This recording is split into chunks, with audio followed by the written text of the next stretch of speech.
Here's come the mini Venice of Kolkata. So stay tuned, guys. আজকে আমরা একটা night ট্যুরে বেরিয়েছি। আমাদের একটা ছোট্ট ভেনিস আমার বাড়ি, সেখানে তোমরা দেখতে পাবে। আমি এখন রেডি হচ্ছি, আরও বাইক ঘোরাচ্ছে। দাঁড়া, আমার পায়ে লেগে যাবে তো। যাচ্ছি ভেনিস।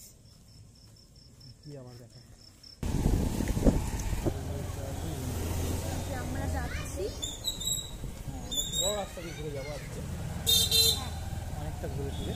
বড় রাস্তা দিয়ে ভেনিস জায়গাটা এখান দিয়ে যাবো না না, বড় রাস্তা দিয়ে কেন, মানে একটু ঘুরে যাবো। যাচ্ছি। এটা ঘোষপাড়ার রাস্তা। ঘোষপাড়া না, ঘোষপাড়ার ভেনিস। ভেনিসের রাস্তা আসতে চলেছে। আমি নিজে আত্মহত্যা করতে যাচ্ছি আমার বাইকে।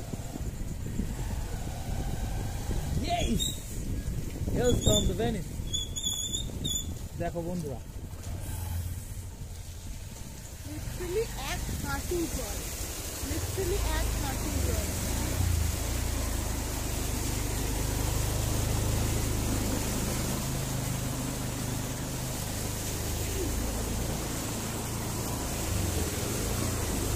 কলকাতার কোথাও বৃষ্টি হোক কি না হোক, এখানে জল জমে থাকবেই এবং সারাটা জীবন এখানে জমে থাকবে। পারলে নৌকা চালালে সব থেকে বেটার হয় বাইকের চেয়ে। আমি ভাবছি পরবর্তীকালে একটা নৌকা কিনবো এখানে আসার জন্য।